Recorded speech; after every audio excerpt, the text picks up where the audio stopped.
인터넷에서 우연히 보게 된 시가 있습니다.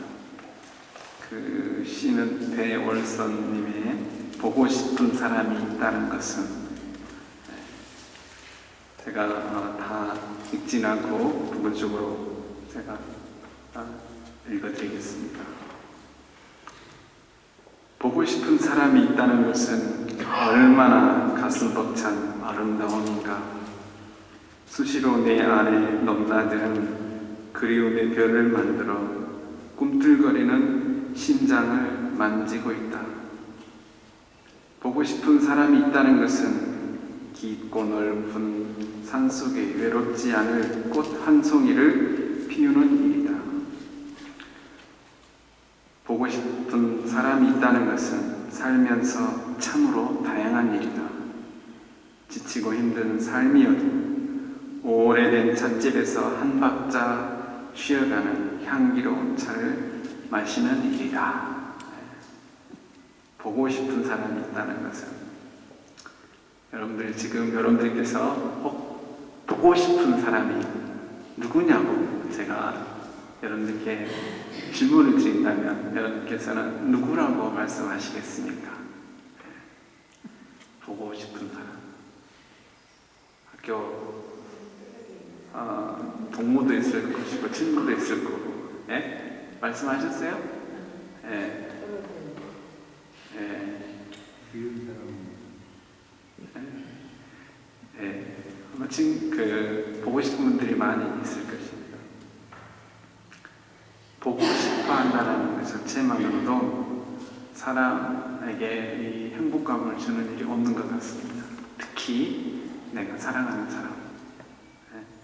우리 권사님께서는 매주 금요일마다 이렇게 자녀와 손주를 이렇게 함께 즐거운 시간을 제가 보낸다는 얘기 했습니다. 그 시간이 아마 기다려지실 겁니다. 보고 싶은 사람. 바울에게도 오늘 말씀해 보니까 매우 보고 싶은 사람이 있었습니다. 타는 목마름, 어느 신인의 말처럼 너무너무 보고 싶어. 정말 그리워서 정말 그곳에서 빨리 가서 만나고 싶은 그런 사람이 오늘 말씀해 보니까 바울 1장에 등장합니다.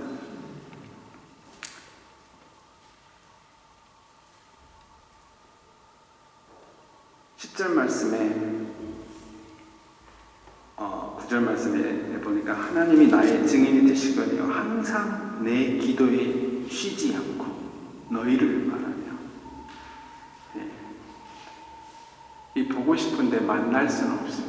그러면 어떻게 하겠습니까? 여러분들 보고 싶은데 만날 수 없으니까 뭐 하게 돼요? 사람이 당연히 만나게 해달라고 기도하지. 보고 싶은데 못 만나는 상황이 있어요. 매번 만나려고 하는데 오늘 말씀 보니까 2번이나 그 얘기를 언급합니다. 보고 싶어서 만나고 싶었는데 길이 막혔다. 상황이 안 돼서 만나지를 못했다. 그 사람들이 누굽니까? 로마에 있는 크리스찬들, 그리스도인들, 성도님들을 만나고 싶어 했어요. 저는 바울이 선교 여행을 하다가 알고 지내는 성도님인 줄 알았어요. 근데 그것도 아니에요. 얼굴도 본 적도 없고 그냥 소문으로만 들었던 사람인데 오늘 이 본문 말씀 보면 얼마나 보고 싶어하고 만나고 싶어 했는지 모릅니다. 어떻게 하든지 이제 하나님의 뜻 안에서 너에게 나아갈게 좋은 길을 얻기를 구한다. 매일 기도하는 거예요. 그냥 기도하는 게 아니라 항상 그분들과 만날 것을 기약하면서 기도하는 내용을 볼 수가 있습니다. 로마 그리스도인들, 이 이방 나라에 거기에는 유대인 그리스도도 있었을 것이고 성도님도 계셨을 거고 또 이방인 그리스도인들이 성도님들이 더 많았을 것으로 생각이 됩니다. 왜 이들을 만나고 하고 싶어 했을까? 이 말씀이 오늘 잘 나타나 있습니다. 11절에 보니까 신령한 은사를 나누어 주기 위함이라 그렇게 나와 있습니다. 뭘요? 은사는 은사. 은사가 카리스마입니다. 원어로 카리스마를 선물을 주고 싶다라는 거예요. 그런데 단서가 있어요. 뭐예요? 신령한 영적인 귀한 것을 그들에게 주고 싶다라는 거예요. 여러분들 사랑하고 좋아하는 사람에게는 그냥 본성으로 자연스럽게 주고 싶어 합니다. 이 바울이 지금 주고 싶다는 거예요. 바울이 주고 싶은 게 뭘까요? 그가 가진 지식이겠습니까? 아니면 그가 가진 그 명예겠습니까? 아니면 그의 열심, 종교심을 알리려고 했을까요? 자신의 능력을 나누어 주려고 하는 것이 아니라 자신의 능력 밖에 있는 것을 나누어 주고 싶었던 것입니다. 자신의 능력 밖에 있는 게 뭡니까? 어디서 오는 거예요? 위로부터 오는 것입니다. 하나님으로부터 오는 그 능력을 전해주고 싶은 그런 간절함이 있었습니다. 바울이 자랑하고 싶은 게 하나 있었죠. 그게 뭐죠? 자신의 약함을 자랑합니다. 고린도서 후서 11장 30절에 보니까 내가 무득불 자랑할진대 내가 약한 것을 자랑하리라. 12장 9절에 이는 내 능력이 약한 데서 온전해지리라 하신지라. 그러므로 도리어 크게 기뻐함으로 나의 여러 약한 것들에 대하여 자랑하리니 이는 그리스도의 능력이 내게 머물게 하려 함이라. 나의 약함, 바울의 연약함, 바울이 병에 걸렸죠. 매 맞고 또 유리방황하게 되고 하나님의 이 복음을 전하다가 바울도 실패를 경험을 했습니다. 성공만 한 게 아닙니다.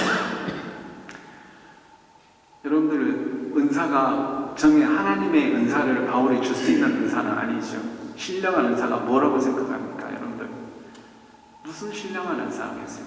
하나님께 받은 자기가 지금까지 죄 가운데 있거나 아니면 사도로서 전도할 때 하나님께서 내게 부어주신 그 은혜를, 그 사랑을 전하고 싶은 거죠. 이 나눈다라고 하는 말이 여러분들 그냥 내가 가지고 있는 소유를 준다 이런 게 아니라 이런 거죠. 사랑을 나눈다 이런 말에 가깝습니다. 그냥 물건을 준다라는 개념이 아니라 뭐를 해요? 우리 사랑, 기쁨, 평안, 이 평안 나눈다라고. 바울에게는 주체할 수 없는 이 기쁨이 있었습니다. 그 열정이 있었습니다. 전해주고 싶어 이것을 그리스도인들에게, 로마에 있는 그리스도인들에게 전해주고 싶었어요. 이제 로마 사람들이 아마 그리스도를 자기와 같이 영접을 하고 나름 열심히 생활하고 있었을 것입니다. 그러나 그들에게도 때로는 힘든 때가 있었을 거예요. 왜냐하면 아까 서두에 말씀드렸듯이 전통 유대를 선교했던 그런 전통 가운데 있던 그리스도인도 있었을 것이고 또 유대 전통을 전혀 모르는 그러한 그리스도인들이 같이 있었기 때문에 교회가 얼마나 어려웠겠습니까? 하나 되기가 얼마나 어려웠겠어요. 그러나 이 바울은 정통 유대인이면서 뭐예요? 이방인의 사도 아닙니까? 그러니까 뭔가 이들에게 도움을 줄 수 있을 거라 생각을 했습니다. 그래서 그들에게 나아가기를 원했던 것입니다. 사도행전 19장에 보면 바울이 벌써 이걸 작정을 하고 가기를 원했습니다. 그런데 아까 우리 본문에 나와 있는 것처럼 길이 막혔어요. 사도행전 23장에는 사도 바울의 이 거룩한 열심을 하나님께서 인정을 해주셨습니다. 그날 밤에 주께서 바울 곁에 서서 이르시되 담대하라 내가 예루살렘에서 나의 일을 증거한 것 같이 로마에서도 증거하리라. 그 무슨 말이에요? 나의 일정, 나의 비전이 누구의 뜻이라는 거예요? 하나님의 뜻이라는 것입니다. 얼마나 좋아요? 얼마나 감격적이겠습니까? 그래서 나의 비전을 하나님께서 인정을 해주시는구나. 그래, 나는 로마를 가야 돼 라고 생각을 했는데 계속 길이 막혀. 안 되는 거예요. 갈 수가 없어요. 그런데 결국은 어떻게 갑니까? 바울이 죄수로 가지 않습니까? 하나님이 인정을 해주시면 쉽게 평탄한 길로 인도해 주실 것인데 감옥에다 집어넣어 죄인의 신분으로 로마를 가게 하는 거예요. 사람의 그 길을 개갈지라도 그 걸음을 인도하시는 이시는 누구시라고요? 여호와 하나님이십니다. 우리가 아무리 거룩한 뜻을 가지고 정말 좋은 것을 전해주고 싶고 정말 하나님의 사랑을, 나의 기쁨을, 나의 믿음의 경험을 나누고 싶지만은 그게 때가 있는 것입니다. 하나님께서 그것까지라도 인도해 주셔야 된다는 것을 우리가 말씀을 통해서 알 수가 있습니다. 제가 목회자로서 정말 여러분들에게 저도 많은 걸 나누고 싶어요. 제가 경험했던 하나님, 제가 어려웠을 때, 적 가운데 있을 때, 어떤 방황하고 있을 때, 이 모든 것들을 하나님께서 역사해 주셨던 그 순간순간들을 나누고 싶어요. 드리고 싶어요. 그러나 무엇도 하고 싶고 그러나 이거는 하나의 저의 꿈이지만 하나님께서 인정해 주시기를 원해요. 그리고 하나님께서 어느 때에 이루어 주시기를 간절히 원하고 기도하고 있습니다. 특별히 제 건강 없이는 제가 아무리 하고 싶어도 못하는 것 아니겠습니까? 바울에게는 이러한 열심이 있었는데 그게 사람의 보기에는 이루어지지 않을 것 같이 그리고 느껴질 때가 있다는 것입니다. 그러나 분명히 하나님의 약속은, 하나님의 말씀은 이루어집니다. 우리의 때와 우리의 생각이 다를 수 있습니다. 여러분들, 이 바울이 함께했던 이 하나님의 영적 인사를 그러면 나누는 정말 또 목적을 오늘 본문 말씀의 12절에 그가 또 얘기를 하고 있습니다. 무엇이냐 하면 로마 성도들이 영적으로 더욱 든든히 서게 하기 위함이라. 신실하게 하나님을 더 로마 성도들이 잘 믿어서 나와 함께 연합하여서 정말 바울이 그렇게도 열정으로 전하고 싶었던 게 결국은 무엇입니까?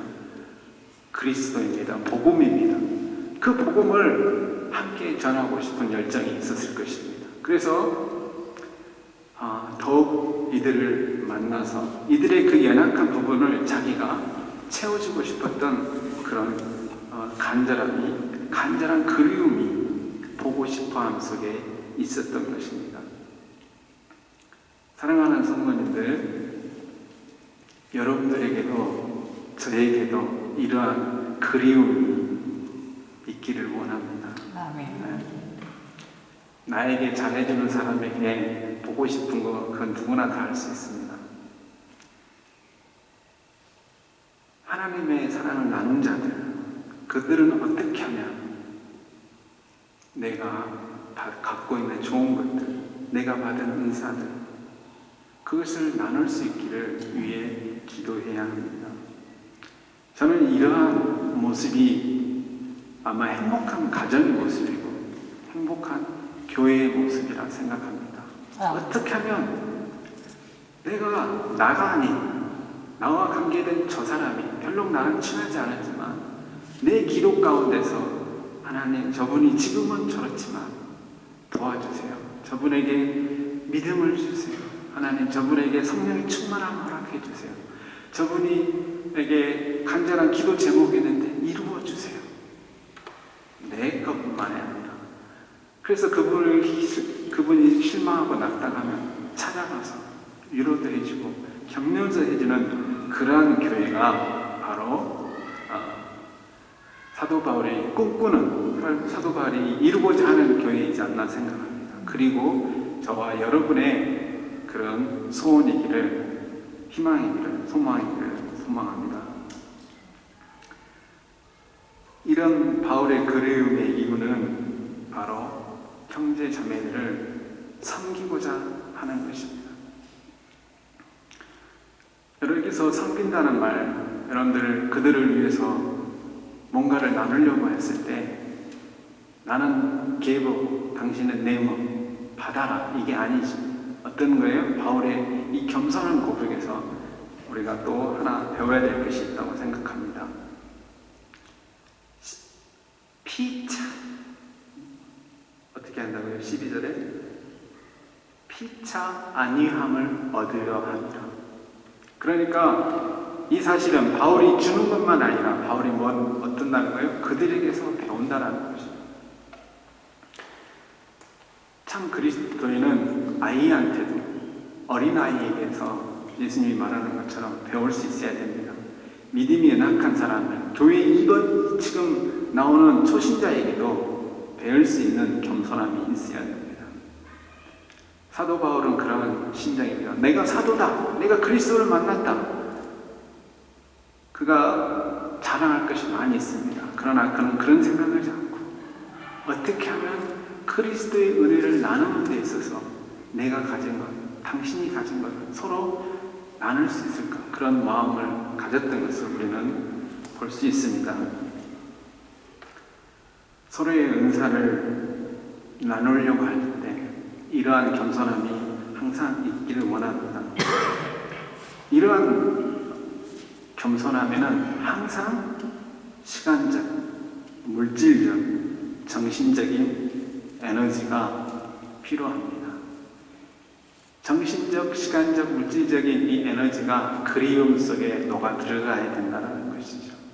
보고 싶다, 이걸로만 되는 게 아니에요. 보고 싶으면 당연히 그 다음에 행동이 수반되게 되는 것입니다.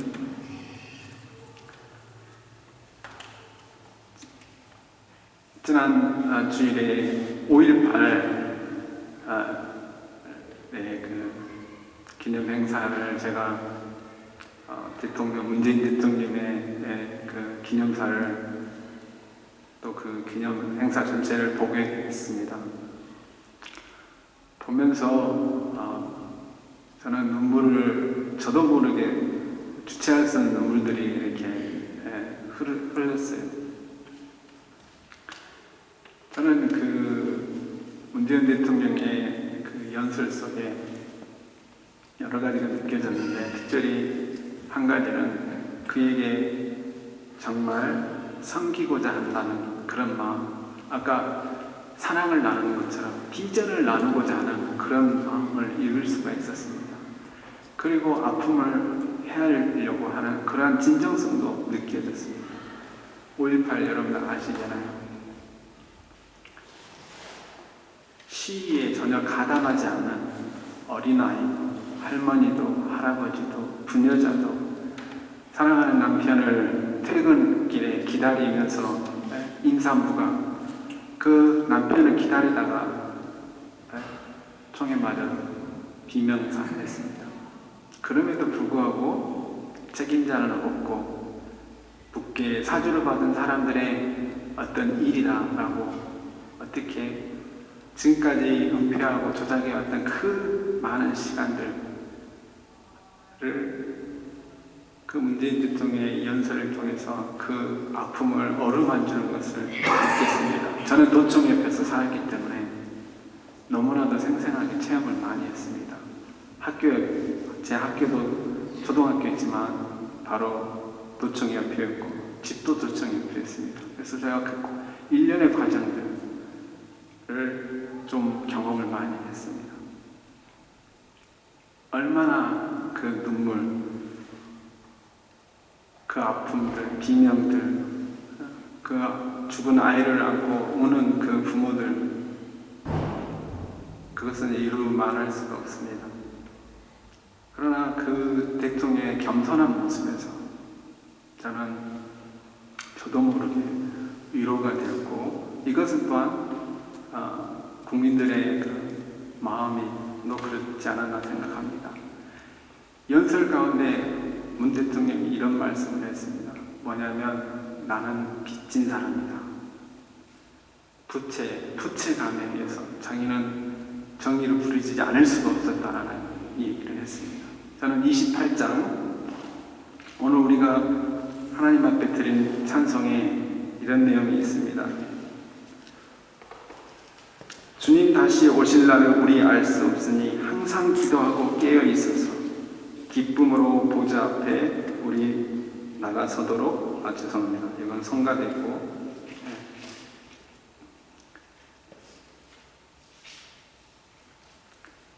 주의 귀한 은혜 받고 일생 빚진 자되네 주의 은혜 사슬대사 나를 주께 임해소서. 우리 마음은 연약하여 범죄하기 쉬우니 하나님이 받으시고 천국인을 지소서. 주의 귀한 은혜 받고 일생 빚진 자되네 주의 은혜 사슬대사 나를 주께 임해소서. 문재인 대통령의 고백이 그거였어요. 자기가 광주 시민들에게 빚이 졌다라는 거예요. 그래서 자기는 그걸 할 수밖에 없다라고. 민주화 운동을 위해서 자기도 뛰어들 수밖에 없었다는 고백을 했습니다. 우리 크리스찬, 이 바울의 고백이, 이런 섬김이 그 최종의 목적이 뭡니까? 바울이 나중에 고백합니다. 빚진 자라고. 우리는 헬라인이나 야만이나 모두에게 빚진 사람이라는 거예요. 그렇기 때문에 뭘 해야 된다는 거예요? 빚진 자로서 빚을 갚아야죠. 빚을 갚아야 된다. 어떻게 갚아야 되는 거예요? 내가 받은 은혜와 사랑을 나눠주면서, 섬김으로써, 그리스도의 복음을 전가하면서 삶 속에서 우리는 빚을 갚아야 되는 빚쟁인 것을 여러분 기억하시기 바랍니다. 문재인 대통령의 그 말에 자기는 빚쟁입니다 라고 했던 것처럼 우리가 찬송만 그렇게 할 것이 아니라 우리는 복음의 빚진 자입니다. 왜 바울이 목숨을 걸고 로마를 가려고 했겠습니까? 무엇 때문에?